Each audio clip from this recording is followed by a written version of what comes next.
Hi, Paul. Hi, Bob. How are you doing? I'm doing great. How are you? I'm pretty good, but I don't have a brand new book out the way you do. I should tell people I'm Bob Wright, and you're Paul Bloom, whose new book is How Pleasure Works, the New Science of Why We Like What We Like. And we're going to talk about that a little, if it's okay with you. Is it okay with you if we talk about your book, Paul? If it's important to you, we could talk about it. I know you'd rather do other things. I know you'd rather publicize other things right after your book has come out. But I really think we should talk about this. I'm sorry. Okay. It's a great book. I realized about halfway through it that there's something a little distinctive about it, which is that there are a whole bunch of happiness books out there. But this is actually not a book about happiness. It's about pleasure. And there's a difference between the two, right?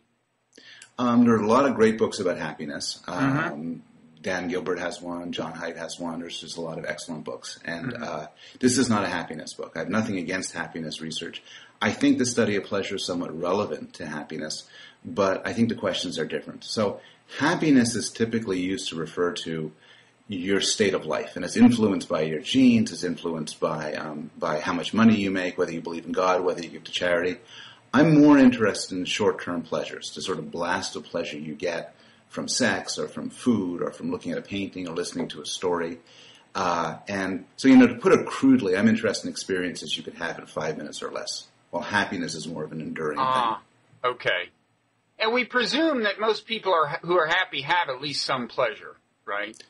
Yes, and most people whose lives are filled with pleasure have at least some happiness. So they aren't unrelated. They're not unrelated.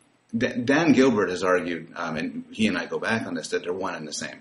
So he's an old school hedonist. That happiness is merely the sum of your pleasures. Exactly. And he argues that all these thought experiments that purport to show that that's not the case, where you imagine a sort of the sad philosopher versus the happy pig, actually don't show what they're cracked up to show. And if you look at it closely, happiness just is the sum of your pleasures. Having written a happiness book, a pleasure book, it would be nice if that were true, but I don't believe it is true. I think that the questions are independent. And a lot of pleasures you get, which I discuss in my book, maybe you shouldn't get. And I try to be non-judgmental in my book, but a lot of them you shouldn't get for moral reasons. A lot of them probably don't contribute to your overall happiness. Okay, well, we will get some guidance from you on that then. You have a kind of a theory of pleasure in here, and I want to talk to you about that. Before we do, I should say that the fact that we're going to talk about your theory of pleasure should not distract us from the fact that, leaving that aside, this is just a really great, accessible book about the nuts and bolts of pleasure that has a lot of stuff I did not know in it. For example, just to take one example, the fact that at this very moment someone is in possession of Napoleon's penis, and in your view is deriving pleasure from it, I think. But we will get to that later, okay? And possibly the part about Keith Richards snorting part of his father. But we can put that off unless you want to interject something. We can put that off. I will interject with one thing, which is I heard on the radio an hour ago that somebody sold the Beatles lyrics to an American, original handwritten lyrics to one of the Beatles songs for $1.5 million. And I think this is a pleasure very similar to the Napoleon penis pleasure. Okay, well, we eagerly await your making that argument. And I'm sure the living Beatles do as well.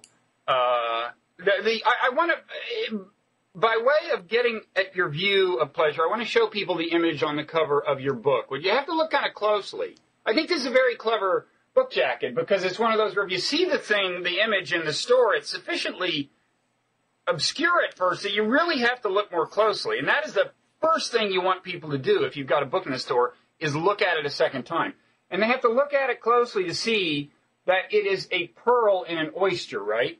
Yes. Now, presumably that is relevant to your view of pleasure.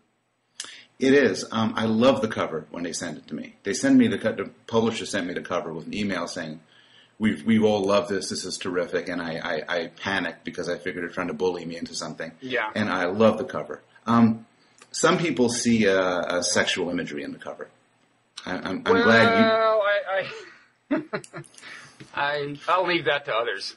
I showed it to a friend of mine, an English professor, and she immediately said, "That's quite the clitoral imagery you got there." And that, I was thinking pearl oyster. But well, that's the kind of guy you are, and I commend you for that. A more family-friendly reading of the cover is that the book defends a theory of pleasure, which is essentialist, which argues that the pleasure we get from things, everything from animal pleasures like food and sex, to more transcendent, uniquely human pleasures like paintings and stories and religious ritual, is based not on the superficial properties of things, not merely on what they look like or feel like, but on what we see as their deeper natures, what we see as their essences, the pearl, as the cover illustrates. So I make the argument from domain to domain, linking it up to all sorts of fields like evolutionary theory and cognitive science, that so much of our pleasures is pervaded by our essentialist worldview, by our belief about what things are. And let me read a part of your book that I think captures your view. The depth of pleasure is hidden from us. People insist that the pleasure they get from wine is due to its taste or smell, or that music is pleasurable because of its sound, or that a movie is worth watching because of what's on the screen. And of course, this is all true, but only partially true. In each of these cases, the pleasure is affected by deeper factors, including what the person thinks about the true essence of what he or she is getting pleasure from.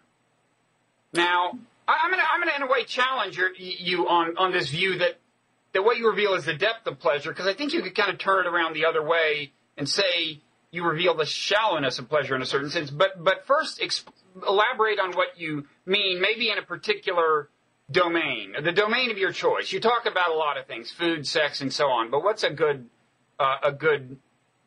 case to focus on? Take faces.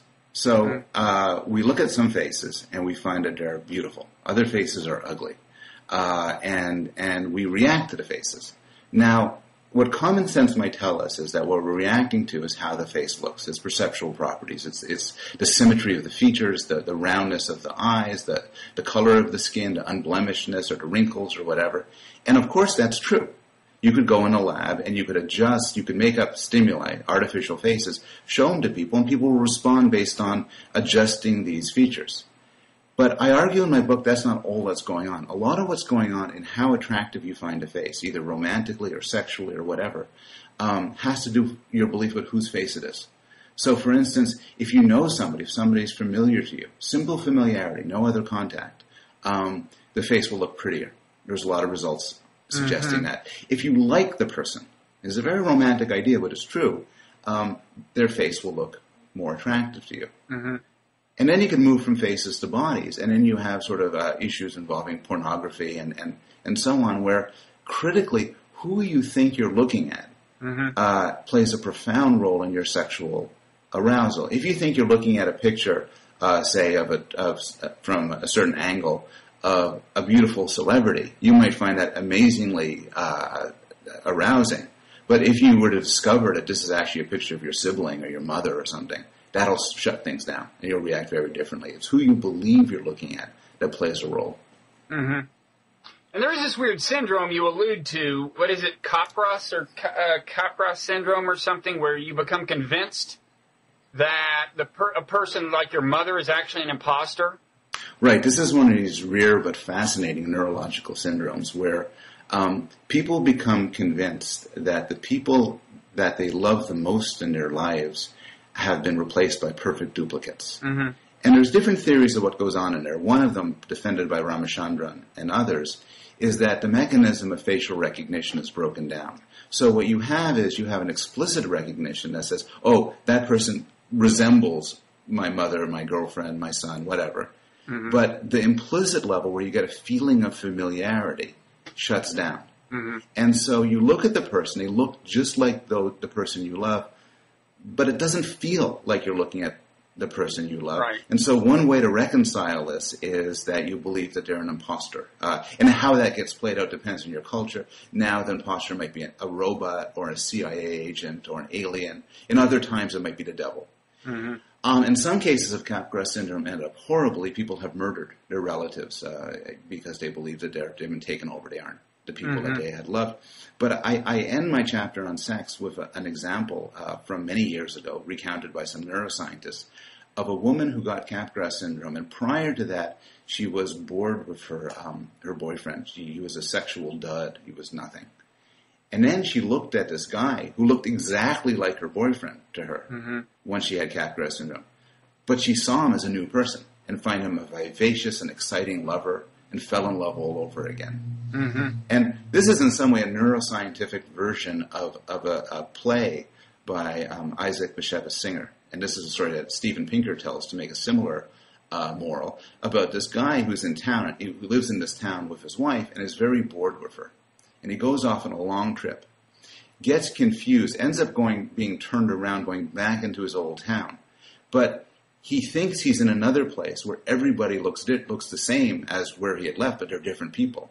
He sees his wife and becomes passionately in love with her, believing her to be a different person, though, of course, perceptually she's identical. So that's a case where it's actually a contrast with the earlier example you gave, where under some circumstances, knowing someone makes them seem more attractive, but sometimes in the realm of sex, novelty actually enhances attractiveness. But in both cases, the point is the story you're telling yourself, the story about the background to the sensory stimuli, right? The story about the underside or the history of the sensory, stimuli is what determines the amount of pleasure you get. That's exactly right. And you're right to say that romance and sort of non-sexual attractiveness may benefit up to a point from familiarity, while sexual arousal might benefit to some extent from novelty. So I offer a thought experiment in my book.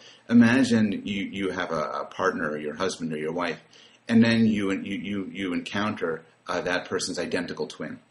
Now, we actually know that people don't actually necessarily fall in love with the identical twin. In fact, they're often quite cold to the identical twin as opposed to the original. Looking the same doesn't mean that much. But my bet is that if you were to see your husband or wife's naked identical twin, you'd see it as a new body and find that arousing in a way you wouldn't if you were just seeing the body that you're used to seeing. Yeah, well, you should do studies. You should get funding for a series of studies. I'm sure NIH and NSF would compete with one another to fund that research. And people would compete to participate, I would imagine. Yes. Okay, so that's now another realm in which the story you tell yourself about the thing matters is a realm where authenticity comes into play, right? Like works of art. Is this really a Rembrandt? Or you mentioned what Beatles memorabilia did you mention? I mean, the autographs or whatever, actually handwritten lyrics or whatever. You say in the book that John Kennedy's golf clubs went for like $750,000. That was 48,000. Oh, his golf clubs, yes. Golf clubs, right? Yes. His tape measure was 48,000. That's right. But what is that? And I guess this is where. Well, go ahead. I mean, say a little about this whole realm of pleasure. It reminds me, the man who bought the tape measure was interviewed by, I think, the New York Times, and he said that once I had it, the first thing I measured was my sanity. Right. It's a lot of money to pay for something based on your knowledge that it was touched by somebody you respect, somebody famous. These cases of art and sentimental objects are to some extent the easiest cases for me to make my case. So the cases of food and sex are often unintuitive. But if you just think about it for a moment, it's pretty clear that there's all sorts of objects that we possess where it matters critically where it came from and who created it, who had touched it.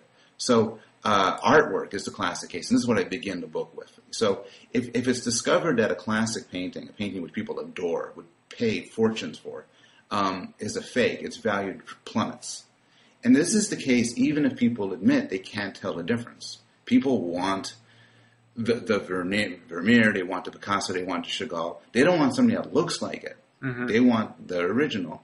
And then this extends to our everyday life of things that we collect, our wedding rings, a child's teddy bear, a child's security blanket.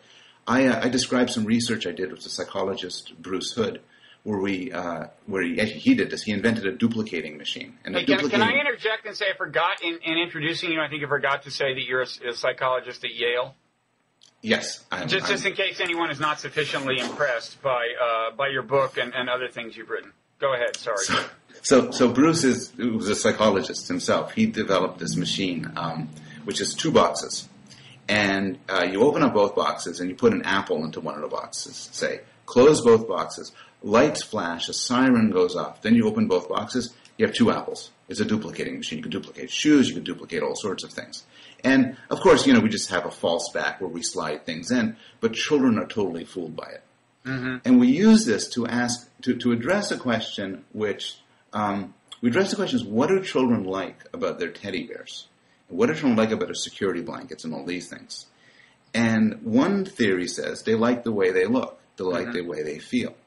But another theory, the one that I'm enamored by, says they like them because of their specific history, their specific deeper natures that's invisible. But they want their teddy bear. They don't want something that looks like their teddy bear, feels like it, even if they can't tell the difference. And that's what some parents will tell you, but we wanted to test this experimentally. So we got children to put their objects into the duplicating machine. If we got them to put an unexceptional object into the machine, like their shoe, they didn't have a preference. In fact, they had a mild preference for taking home the duplicate. But when it came to their teddy bear or their security blanket, they wanted to take home the original. And in fact, some children refused to let us duplicate their objects at all. And I think that this child behavior is something which we see all the time with adults. If you're fond of your wedding ring or your child's baby shoes or your Chagall, you're not going to be very happy if somebody put it into a duplicating machine and handed you the duplicate, even if you couldn't tell the difference. Because part of what you like about it is its history. Mm-hmm. Yeah, and here we get to a term you use, essentialist, right? This is part of your kind of your conception of pleasure, as opposed to some other kind of theories of pleasure, right? But part of the idea is that people are by nature what you call essentialists. Right? That's right. And this is how I kind of got into these questions. I'm a developmental psychologist primarily, and a lot of my work is on how children name things and how they make sense of things. And the argument I've made, and this is an argument many psychologists have made, is that children are natural-born essentialists. And what this means is that the way they understand categories of things in the world and individuals doesn't reduce to perceptual properties. So it's very much an anti-empiricist view. Mm-hmm. So when children call something a dog, they don't use the word dog to refer to anything that has a certain appearance or shape or color. Rather, it's something that they believe to have a certain internal structure. What for adults would be genes or biological inheritance, but for kids might just be some stuff I don't know about, but something that makes it a dog. Mm-hmm. And so this common sense essentialism pervades naming and categorization and all of these fairly cold-blooded aspects of mental life. But as I began doing this work and doing some research on children's understanding of art and how they categorize and name and make sense of art, more and more I began to ask the question, to what extent does this essentialism underlie our pleasures? And then I explored it with art, I explored it with sentimental objects, and then I began to explore some more adult pleasures like masochism and sex, right? Using the same perspective. And I mean, not to get on a long philosophical digression, but the idea here is that people intuitively think kind of that if you have a name for something, this is a lion and this is a tiger, then the name does correspond to something fundamental, that's internal or something or part of the essence of something. And Plato, looked at language this way and had this whole theory that somewhere there was, there was such a thing as the ideal chair, right? Yeah. This was so that was him being kind of an essentialist, right? In other words, he was taking linguistic categories, names for things, and assuming that, yes, there's something fundamental and essential that corresponds to them. And then other philosophers disagree, and I think they're called nominalists, unless it's the other way around. That's right. But that's kind of the idea, right? It's of essentialism. It's in a way taking linguistic categories very seriously. That's absolutely true. And the claim about psychological essentialism is that this is how we naturally think. Right. We're designed to take language seriously in that way. Right. And names. And so the claim of Plato and many philosophers is that essentialism is true. essentialism of the fact about the world. Right. And there the verdict, I think most people would agree, is somewhat mixed. So some terms, what philosophers call natural kind terms, do refer to, in some sense, in essence. So you're not wrong in saying that that everything that we call gold, or what the word gold refers to, is something, is based on the sharing of a hidden property, not merely something with a specific color or shape. And the argument I make towards the end of the book is, without essentialism, you wouldn't have science. I mean, science is built on the essentialist impulse that there's more to things than meets the eye. Mm-hmm. So it's right sometimes. It's also wrong sometimes. And so one particularly interesting case where it's wrong has to do with human groups like races or mm-hmm. ethnicities. Mm-hmm. So if you believe that all Canadians share a certain property that makes them Canadians, mm-hmm. a certain invisible property, you would be mistaken.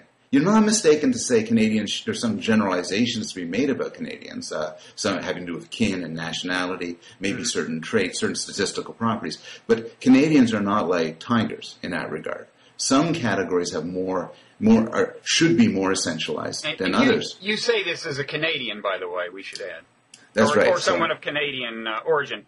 No, so I know what I'm talking about. You know what you're talking about. I will say, though, that you sound very much like the other Canadian psychologist I know, Steven Pinker. But you would acknowledge that, yes, there are some correlations with national or ethnic background, just not the kind that say racists focus on.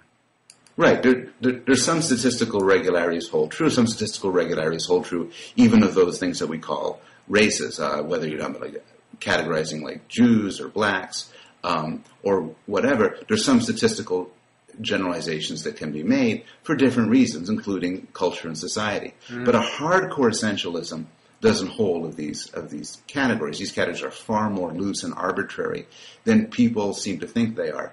This is one case where essentialism gets us into trouble. Mm-hmm. So I'm sympathetic to psychologists like Larry Hirschfeld and others who argue that we're to some extent inborn bigots. We're naturally categorizing people into these groups mm-hmm. And assuming these groups have a degree of reality that they don't really have.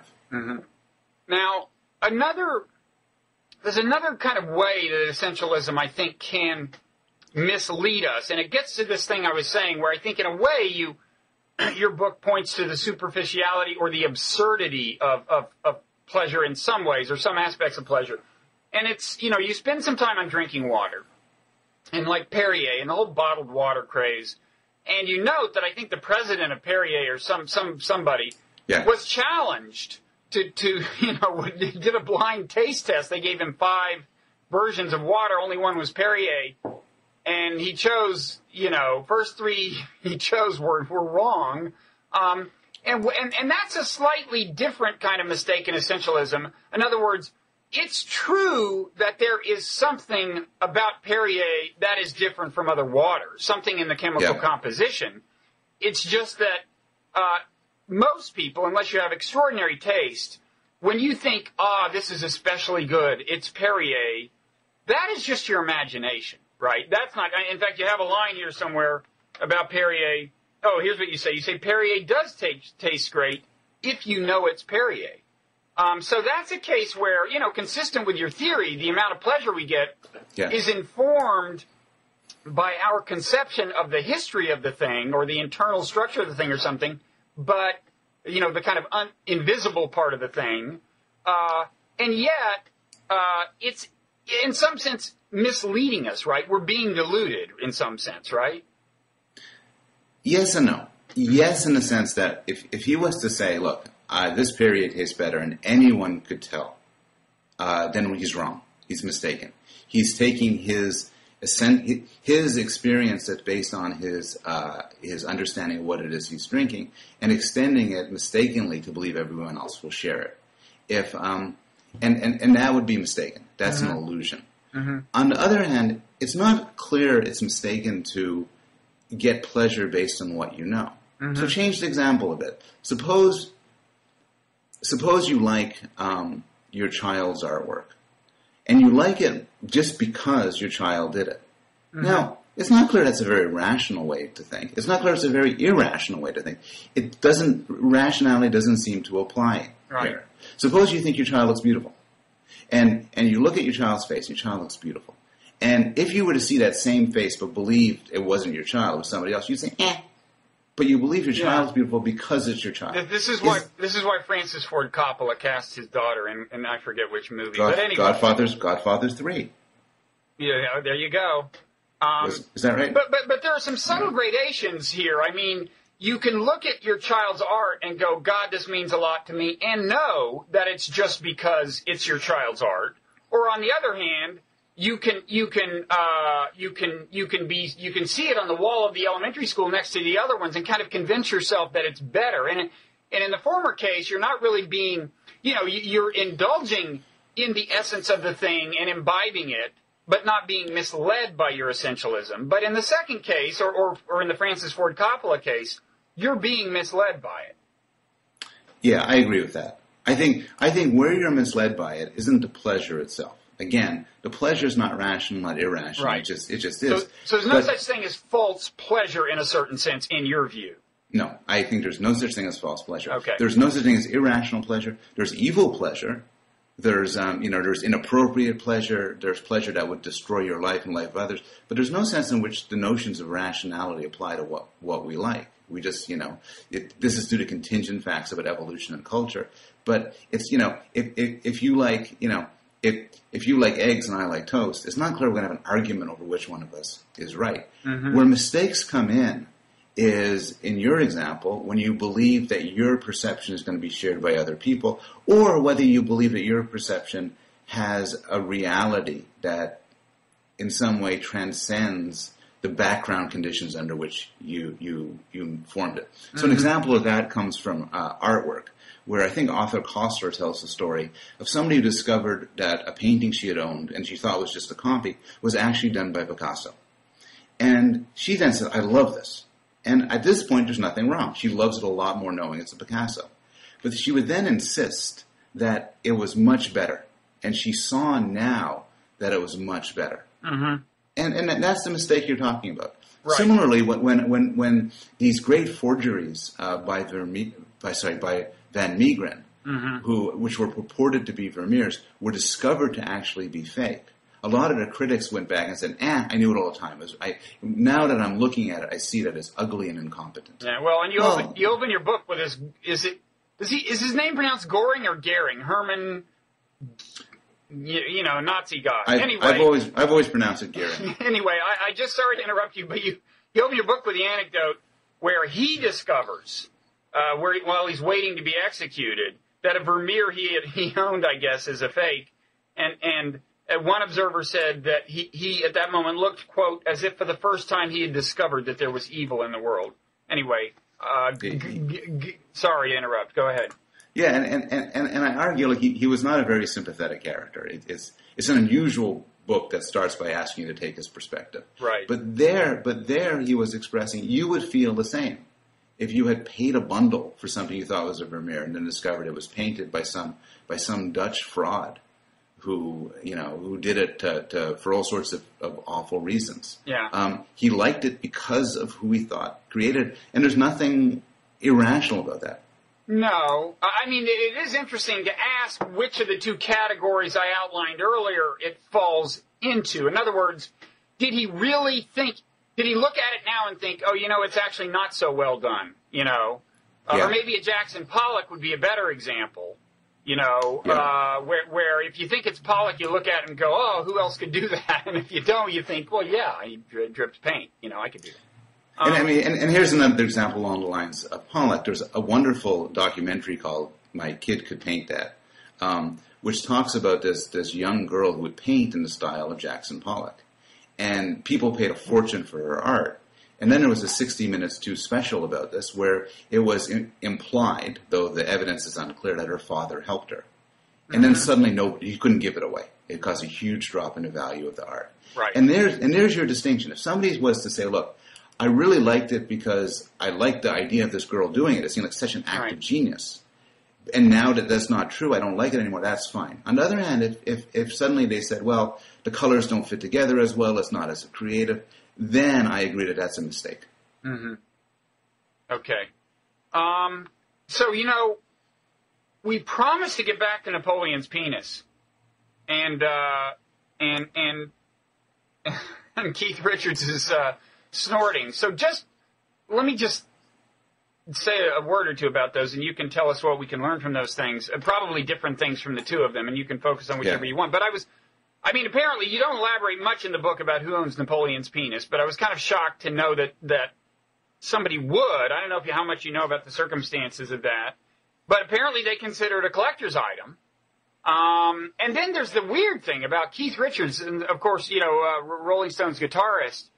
His father had died and been cremated, and Keith Richards snorted some of the ground-up father, and I suppose wisely mixed it with cocaine, which presumably helps it go down a little more smoothly.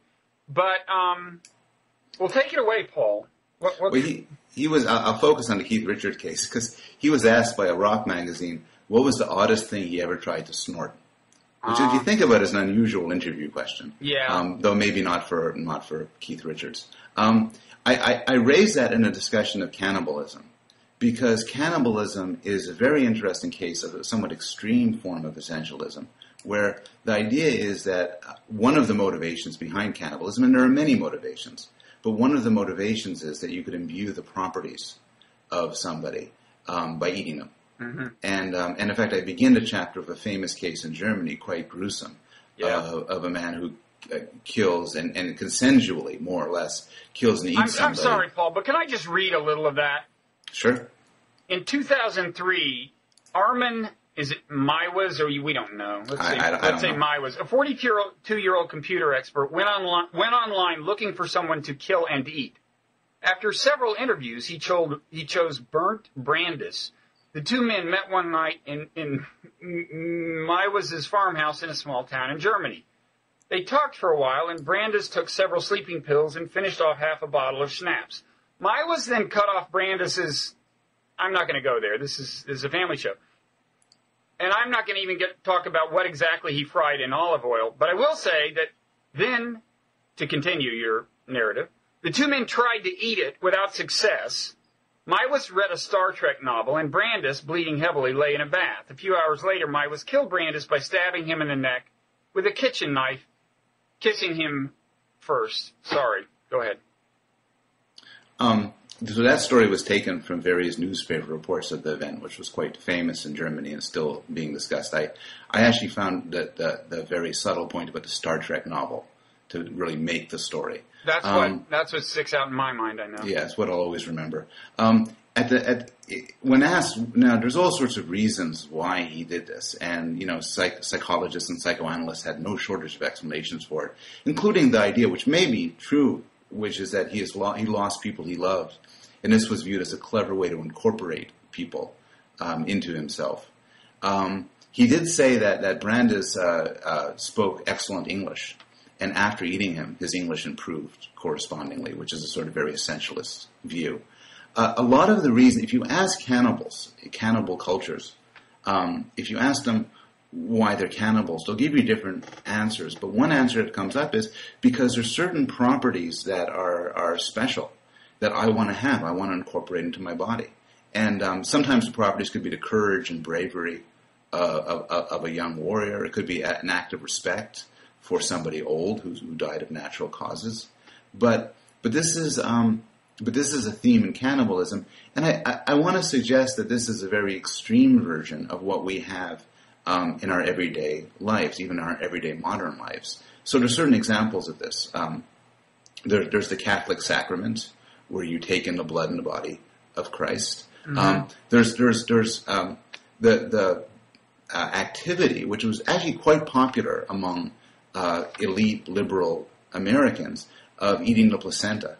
The woman's placenta after the baby is born. And this is thought, again, to have certain special curative and almost magical powers. Mm-hmm. And so we're not cannibals in the literal sense, but the idea of cannibalism and the essentialist basis for it isn't so alien for us. And another example, which isn't, again, literal cannibalism, but is something which Leon Kass, the bioethicist, called a noble form of cannibalism, is organ donations. So people have all these odd and very interesting views about organ donation. One view being that when you get an organ from somebody else, particularly an organ like a heart, some of that person's intrinsic interior qualities will be passed along with it. Mm-hmm. So, but does this very often enter into kind of everyday eating?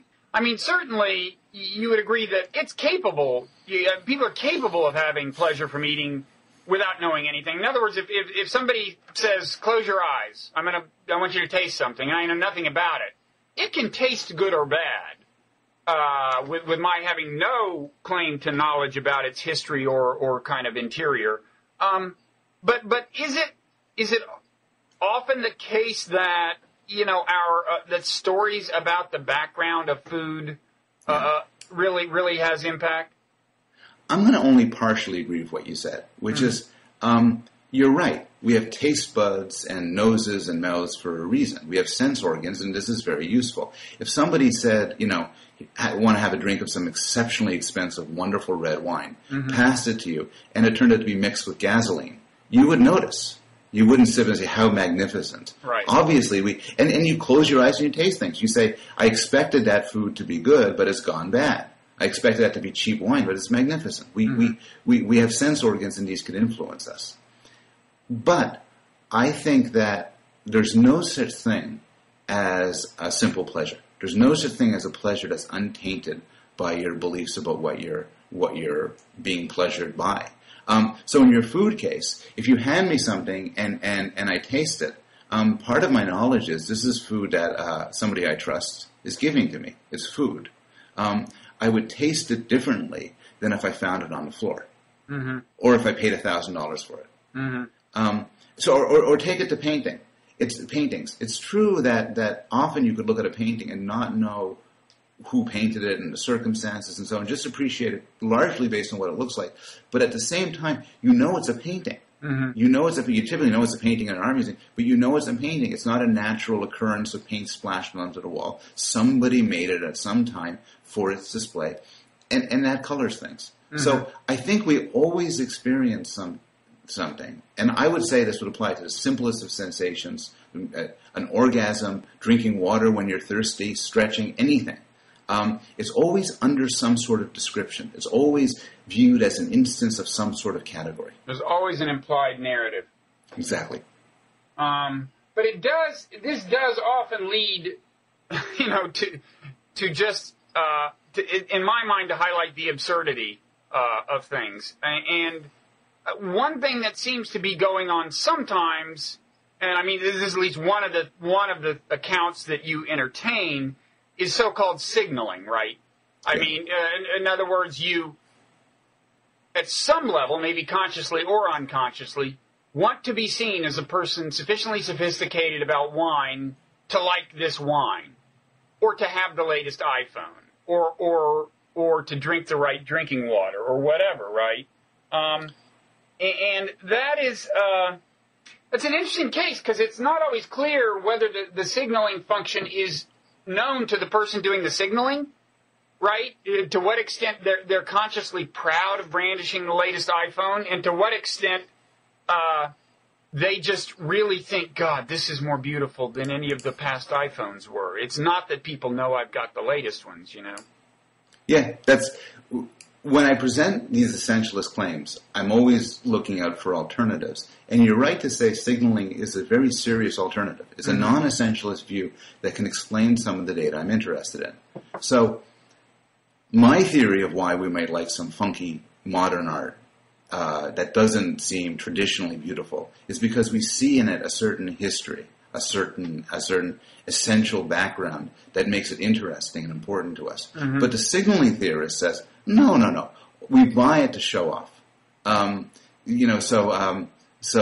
Steven Pinker has this great line. We buy this art to baffle the rubes in Peoria.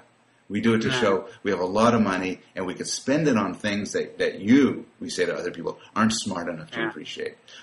So one reason why I would say we drink Perrier, because we believe Perrier is different. We get more pleasure from it. That's different stuff than tap water. But another reason is you walk around with Perrier and people know you're the sort of person who should be taken seriously. And even if you're by yourself, you buy the Perrier, you look into your fridge, you see it's filled with Perrier, and say, I'm the kind of guy who won't, I do that all the time. That's right. So it's sometimes difficult to pull those two views Well, apart. it seems to me they're not incompatible. I mean, the signaling is kind of a functional explanation. Why are people in the human species inclined to do this? And then your account is an account of what's going on in our heads, and it may be that in this case at least, it goes on in our heads to justify behavior that is effective signaling, right? I think that's possible, and that might happen sometimes. I also think, though, that there's some essentialist phenomena that can't be explained in terms of signaling. Mm-hmm. I'll give you two examples. One example is the value we give to precious sentimental objects that we don't talk about or don't show to other people, right? Particularly for children. So I think when a child insists that her blanket not be taken away, not be replaced, she's not trying to signal, look at me, I'm the kind of cool kid who has her own blanket. Mm-hmm. It's rather, she just wants that blanket. A second case involves some research I've done with George Newman and Gil Diesendruck on celebrity objects. So what we do is we have a series of experiments where we ask people, how much did you, first we ask people, name a famous living person who you admire. Mm-hmm. And a lot of our subjects say Barack Obama. Some of them say George Clooney. So take George Clooney. How much would you pay for George Clooney's sweater? And the answer is people pay a lot for George Clooney's sweater, substantially more than they pay for a normal guy's sweater. Mm-hmm. So then you say, suppose you could buy George Clooney's sweater, but you're forbidden from signaling it. You cannot tell anybody you own it, and you can't resell it. Mm-hmm. Well, they'll spend a little bit less. So signaling has some power here. Mm-hmm. But you get the real effect when you tell people, okay, imagine you could buy George Clooney's sweater, but before it gets to you, it's been thoroughly cleaned and thoroughly laundered. Mm-hmm. Then the amount that they pay drops substantially. Now, And that suggests that they want it not just to show off or to signal, but because it sort of has the man's stuff on it, his physical presence. right, and that gets to another sense in which I think your view could lead us to lead to a kind of absurdist view of the whole human endeavor, including pleasure, which is that, I don't think it's so much that they're thinking, well, it's got his sweat on it, right? I think you're right that they think that there's more the idea of some intangible aura, which is kind of like magical thinking. And in fact, you mentioned James Frazier in your book, the guy who long ago wrote this book, whatever the name of it was, about primitive religion and magic, and he talked about a kind of almost intuitive idea that there were these auras that could spread by kind of contagion, right? Yeah. So, And go ahead. I'm sympathetic there to the view there's something irrational going on. Mm-hmm. And it's irrational in the sense that it's not only your pleasure that's being affected, which I don't think rationality applies, but it's also your belief about the mechanisms of life and how things work. Mm-hmm. So to take a very James Frazier-like example, suppose I get really mad at you, and what I do is I create a doll that looks just like you. Now, if I get a lot of pleasure from stabbing the doll because it brings to mind the thought of harming you, that's a pleasure. There's nothing wrong with that, nothing right about that. But if I believe that harming the doll will causally affect you, that's nonsense. That's magical nonsense. Mm-hmm. And that would be a mistaken belief. And you're right, the idea that people have these sort of residues that pass back and forth can, in some cases, be nonsense. Now, in other cases, maybe it isn't, and it's hard to say. So it's been argued that the sort of phenomena of contagion we're talking about is actually rooted in our sense of real contagion, the contagion of disease. Mm-hmm. So the belief that your stuff may reside in something you contacted, particularly say if you're sick, isn't a crazy belief. The belief that something spread through contact isn't a crazy belief. On the other hand, the belief that your virtue could be imbued into a sweater, you're evil, and it will affect me, is, I think, silliness, and it is incorrect. Right. And I think you point out that, I don't know if there's empirical data or this was conjecture, but that people are not generally attracted to the idea of, like, trying on Hitler's clothes or something. That's Paul Rosin's work. He does some lovely, lovely studies. And, yeah, people do not want to wear Hitler's sweater. They don't want to wear the clothes worn by your average person. There's a cost to having been on somebody's body. Though there's other research says that if the person who wore it was exceptionally attractive, then there becomes a premium in wearing those clothes. Mm-hmm. Mm-hmm. And again, maybe one way we could sort of reconcile this issue between the two of us is on the one hand, what you like, strictures of rationality don't apply. But when you're talking about claims about how the world really is, claims about what happens and what mechanisms there are, then you could be right or wrong. Yeah. And I would entirely agree that some of these essentialist beliefs are flat mistaken and could lead into all sorts of confusions. Mm-hmm. Yeah, I mean, I guess my view of this is somewhat informed by, we share a Darwinian view of kind of how pleasure arose. And certainly you would agree that in the first instance, when pleasure was first kind of articulated in our species by natural selection, there was a very clear functional relationship between a lot of pleasures. You like meat because it nourishes you. And certainly that's absent in a lot of the things we get pleasure from, right? And one thing you're saying is, hey, there's nothing wrong with that. I mean, let people have a good time. That's right. I mean, and I agree that I think evolution has sort of bequeathed us with a fixed list of pleasures that we like. We like, sex and food and good company and being loved and being safe and so on. But then something interesting has happened. And I think one aspect of that interesting thing is our essentialist worldview has blended into the pleasure, into these more basic pleasures, in sometimes surprising ways, and has given us many pleasures that just from a Darwinian point of view would be unexpected. Mm-hmm. And it's not that they're magical, it's not that they're somehow non-evolutionary, but they're not adaptations. Mm-hmm. They're biological accidents. And I think that's a lot of what goes on, not everything, but a lot of what goes on in the pleasures of the imagination. Mm-hmm. So I think the pleasures of imagination is a somewhat different story where you have these basic evolved pleasures, but now that we have these powerful imaginative capacities, we can then use those capacities to draw pleasure from all sorts of things that we wouldn't have otherwise been expected to do. Right. I mean, you talk about movies and fiction and so on, and there, it seemed to me, the application of your essentialism was kind of subtle. I mean, so I'd like to hear you recapitulate. I mean, my kind of bumper sticker takeaway of your view of art, tell me if this is wrong, is that in a certain sense, all art is performance art. Yes, and I think I'm very indebted to the philosopher Dennis Dutton, who has said basically that. When you look at art, even a static piece of art, what you're doing is you're evaluating it based on an assumed performance that led to its existence. Okay, so, and that, I mean, you think that accounts for, I mean, I was almost surprised, you think that sometimes when we're watching movies, are kind of getting certain moments of the movie, or kind of enjoying them, getting pleasure from them, depends on either consciously or half-consciously having in mind the creator of the movie in a certain sense, right? Being very conscious of the movie as a created thing. That's right. And you're right to point this out, which is I have 2 chapters in imagination, and to some extent that's my favorite topic. But there I end up talking about a lot of things that don't connect to essentialism. In fact, I argue a lot of the pleasures of the imagination are due to, actually, Tamar Gimler and I were on Blogging Heads a while ago talking about her theory of a leaf, where you respond to the imagined as if it was real. And I think that's a lot of what goes on in imagination. And that's a lot of what we like about a story is because it strikes us as if it was the real thing, and we like the real thing. But I don't think that's the whole story. And what I argue is, and this is the connection of essentialism, is your perception of, say, an event, 2 people talking, will rest critically on whether you think these are just 2 people talking or whether you're watching something that was intended for your appreciation.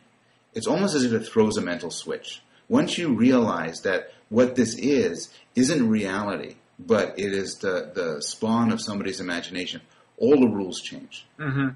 And it's not hard to find examples of this. There's all sorts of interactions that you'd see on the street, and you treat them one way. If you believe this is a real interaction, you might respond with boredom or anger or pity, and a different way if you think it's real, and a different way if you think it's a story, a different way if it's some sort of street theater, and this throwing of a switch between real and imagined has all these ramifications. One of the ramifications is once you believe it's imagined, you could then apply the same sort of mental assessment that you use for artwork and other artifacts. Mm-hmm. So if I'm eavesdropping on a couple talking, I'm not going to leave later and say that was poorly scripted, and deeply unsatisfying, because it wasn't for my benefit. But I could say that if I was watching a play. Mm-hmm. Okay. Now, I wish we weren't getting short on time because there's a lot of stuff I'd like to cover. But let me throw a couple more things at you. One obvious question. We touched on this with the case of the guy who volunteered for the job of being killed and eaten. But what about masochism? Masochism is this great puzzle. I'm mostly interested in what Paul Rosens described as benign masochism. So I don't have that much. Eating hot spices. I had a burrito last night and was thinking about your book and was trying to decide if this, what you call benign masochism, I mean, is there indeed a moment of pain, that I'm enjoying when I have a highly spicy food, right? I think there is. And you talk about what's uniquely human. Rosen argues, I think convincingly, that man is the only animal that likes Tabasco sauce. It could be a defining feature. We like spicy foods. Other animals will eat spicy foods. Dogs will eat spicy foods, but not if they have a non-spicy alternative. Mm-hmm. And I think we like the burn. We drink black coffee. We drink beer. These sort of bitter, acidic Yeah, but see, flavors. I think those are different because in that case, those are drugs.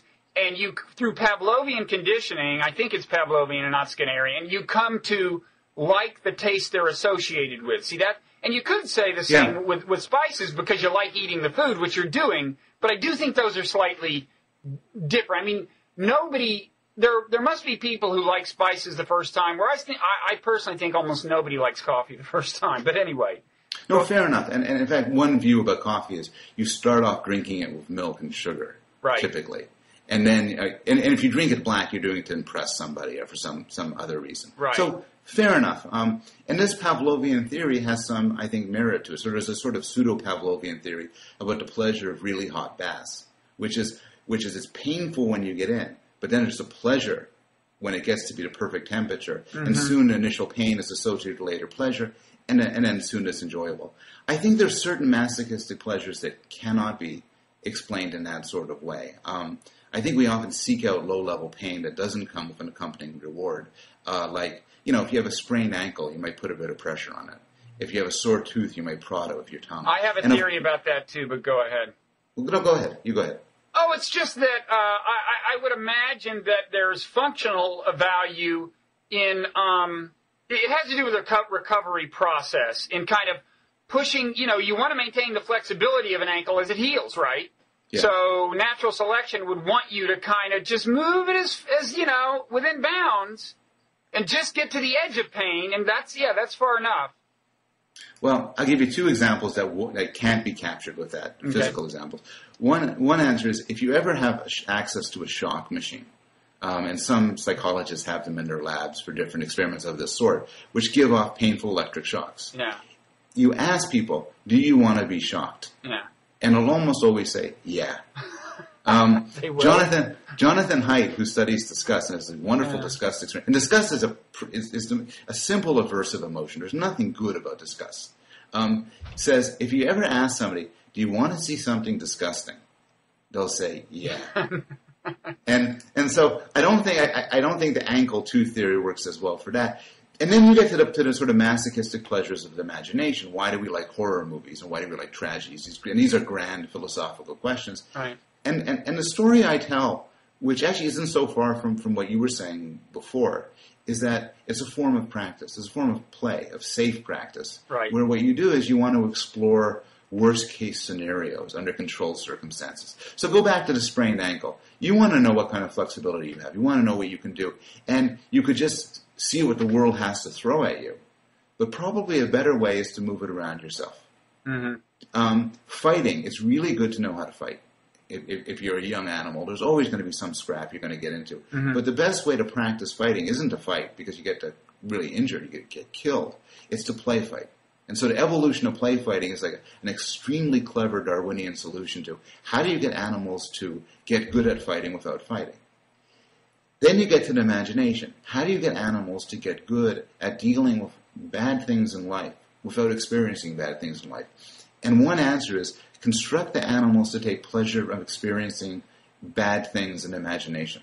And I think that explains part of the appeal, not just of horror movies and tragedies, but also the masochistic fantasies many of us have. So for me, it's a great puzzle. You're walking around, you're going for a walk, you have nothing else to do. You could construct any imagined scenario in your head. But when you ask people and do the experiments, it turns out a lot of the scenarios people construct are negative ones. They say, what would it be like if I lost my job? What would it be like if my kids were killed? If you know, and they have these negative ones. And it's not a sign of mental illness. It's a sign of a low-grade form of masochistic practice where you try to imagine these bad things so that when the bad things do happen, you're kind of ready for them. I'll buy that. Okay. For the time being, and for, pending further reflection. So then, okay, so we're kind of almost out of time. So you get kind of cosmic toward the end. You talk about transcendence. And doesn't sound like you almost. I don't think of you as the type to extol transcendence, or even entirely to have room for it in your worldview. So what do you mean by transcendence? No, I'm probably one of the few people, when people talk about being spiritual, I deny being spiritual. I'm not just not religious, I'm not spiritual. Yeah. And so it's strange for me to be writing about transcendence because it's not that familiar a feeling for me. But I talk a bit at the end about the appeal of religion and the appeal of science. And I think this reflects, in a very different way, the same essentialism I talk about throughout, which is I think there's a pleasure to be had in making contact with what you see as the deeper essence of things. And I think that's, and I think I'm, if I had to put myself in either camp, science is definitely my camp. I find the scientific insights give us sort of a thrill of seeing how things really work. But for most of the world, this thrill is to be had through religion. And of the many, many charms about religion, I think one of them is it gives people, through ritual, through different prayer and different aspects of community, ways to feel like they're like there's more to the world than what it seems. And that they could somehow make contact with this deeper reality. And I think there's all sorts of ways religions differ, but this is one thing that they share, that they can provide this form of pleasure. And so I end the book exploring that idea.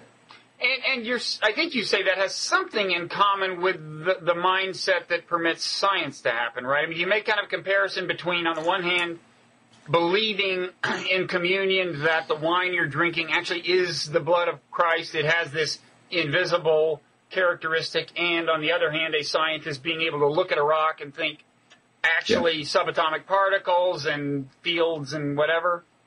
Yeah, I think there's these deep parallels. I think religion has an advantage in that it's not only, religion has several advantages. One advantage is it's a lot easier to appreciate the transcendence offered by religion and by science. You don't need years of training and years of study. Another one advantage is it suggests that there's not only a deeper essence, but there's also a deeper purpose. And this is something which religions naturally have that science is more divided by. Science has an advantage in that it tells us things that are true. And I think religion doesn't. But again, to find my transcendence in science is a very minority taste. Most humans find it in religion. Yeah, but this is said. The Richard Dawkinses of the world tell us the sort of religious awe they get from. Speaking of awe, now this is one form of pleasure you don't entirely approve of. I think you say the world would be better without awe, right? I don't entirely approve of it, and I'm responding here to Dacre Keltner, who did some work with Jonathan Haidt. Yeah. And Dacre is the world's leading scholar on awe, and everything I say is indebted to him, and he says incredibly thoughtful and rich things about it, but he likes it, and he looks at awe, the paradigmatic case of awe, as feeling awe towards the Dalai Lama, towards some wise and benevolent religious leader. And he sees this as a great force for good, bringing people together to subvert their personal desires for a greater good. When I think of awe, I think of Hitler. I think of Hitler and Stalin and all these real rotten people who managed to exploit a quirk of human psychology to get people to give up their individual good sense and give themselves up to the great leader to do terrible things. Mm-hmm. So and I think I don't disagree that there's a good side of awe. I doubt if you would disagree there's my bad side. It's a matter of emphasis, but I think our species would be a lot better without it. Really, on balance. I mean, because it does, that people had awe for Martin Luther King, Gandhi, and so on, that worked out well, right? That people were more amenable to their messages. But you think that there's kind of more Hitlers in the world than Martin Luther Kings in some sense. It's more than I think that Martin Luther King's have other ways to appeal to us. They could appeal to our rationality, our sympathy, our caring, mm-hmm. and all sorts of other good traits that I'm very happy that we possess.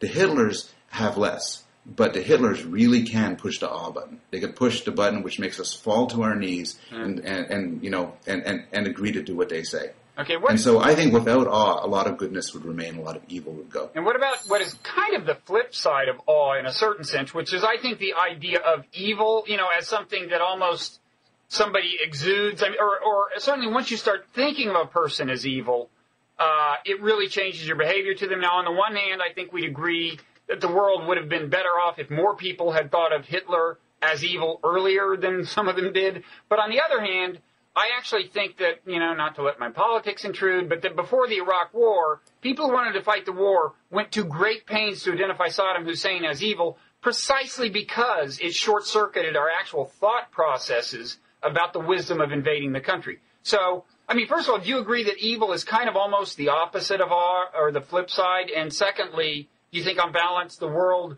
would be better off or worse off without that? I could see it being the flip side. I think that's convincing. I've read your arguments, and I'm partially convinced by them that we'd be better off without the simple attribution of evil.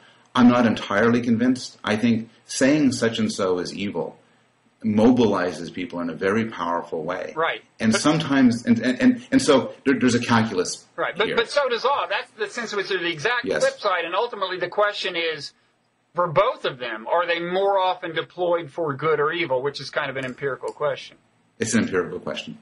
So we will close with an empirical question, and since what you do is empirical work, that'll set you up for the next several years of seeking grants. Well, thank you very much. And the book is great. It's How Pleasure Works, and we think the review for it is going to show up on the New York Times roughly as this airs, and apparently there's also going to be a podcast on the yes. New York Times of you. Needless yes. to say, it won't compare in quality with what you and I have just done, but it's only the New York Times after all. It's only them. Yeah. Okay, well, thanks a lot, Paul. Thanks a lot, Bob. Good luck with the book. Thank you. See ya.